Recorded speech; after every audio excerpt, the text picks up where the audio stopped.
Aquascape mistakes to avoid as a beginner. So the first mistake is not having a plan.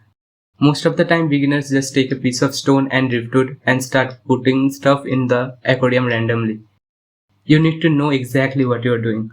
There are many natural places and aquascape styles in this hobby to take ideas and inspirations from.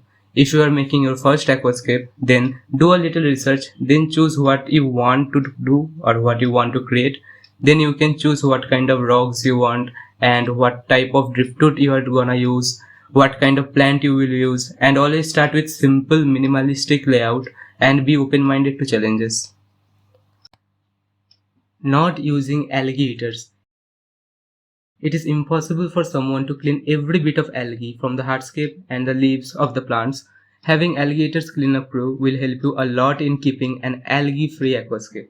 Also, they are awesome. They show great behavior in our tanks. There are many alligators to choose from like shrimps, snails, nerite snails, mystery snails, and loaches, and also autosynclus catfishes. You can use whatever fits your needs. Not using alligators will make your weekly maintenance a lot harder. Selecting wrong plants.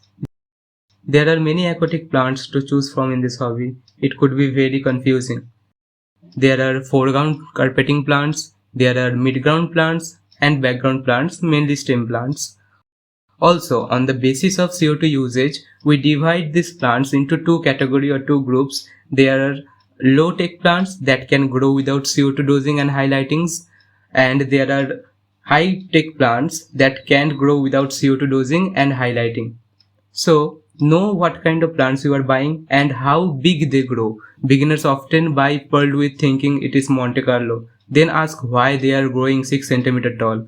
Good plants knowledge will help you a lot in this journey. The fourth mistake is not using enough plants. Most of the time beginners hear advices on YouTube videos like you need an expensive WRGB light, you need an expensive aqua soil, you need to buy a expensive canister filter to build your first setup.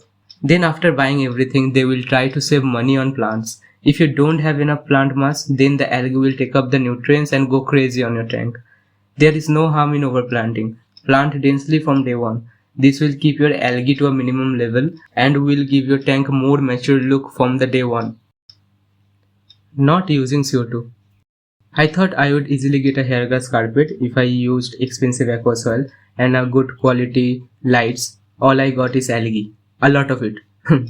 As a beginner, I was scared of injecting CO2 in my tank too. But when I started using CO2, after 1 month, I saw a lot of growth in my plants and hair grass. If you are using expensive high nutrient aqua soil and using expensive WRGB lights, then you must have CO2 system. Most of your plants are made up of carbon and it needs CO2 to photosynthesize. You can even use a DIY CO2 system that is a lot cheaper than the actual CO2 system that we saw in the market. Okay, so the next mistake is not using fertilizers. After finishing the planting process on a new aquascape, on the first 2 or 3 weeks, the plants mainly take up nutrients from their leaves because their root system isn't well developed yet. So it is very important to use liquid fertilizer on a weekly basis from day one. If you are confused about what kind of liquid fertilizer you need, then use an all-in-one liquid fertilizer from a well-known brand. I use a micro and a macronutrient based liquid fertilizer after every water change. Skipping weekly maintenance. Personally speaking, this is the part I most like and enjoy about this hobby. I feel very satisfied just by looking at the aquascape after a weekly maintenance session. But still, most of the beginners hate this part. I don't know why. You need to motivate yourself to do this. If you don't know how to do weekly maintenance, check my video on how I do my weekly maintenance. If you keep skipping your weekly maintenance by saying to yourself that the aquascape looks healthy and maybe it doesn't need a water change, I'll do it next week. Then you are going to wake up one day and see the aquascape covered with algae. So don't be lazy. You can always be lazy after doing the maintenance session. Being impatient.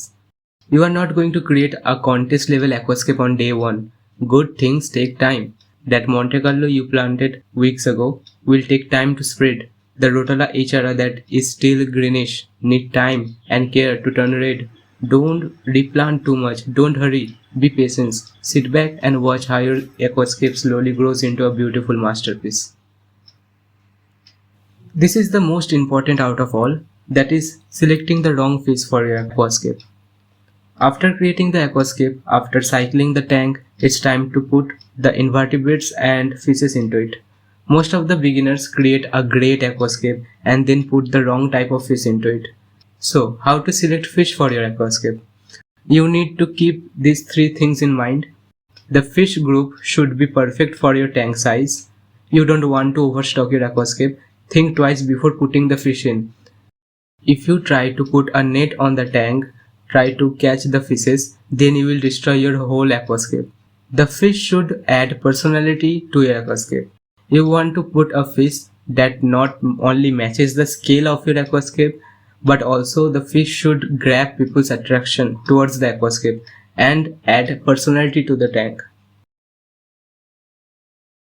The fish should be compatible with other fishes and invertebrates. You can't put a betta fish in a tank where there are lots of shrimp babies. You can't put tiger bulbs with angelfish. So know if your fish will be compatible with each other or not. So that's all the mistakes you need to avoid in your aquascaping journey. By making mistakes is how we grow, how we all grow and learn. If you find this video informative, then drop a like. This motivates me a lot. Thank you guys. Keep aquascaping.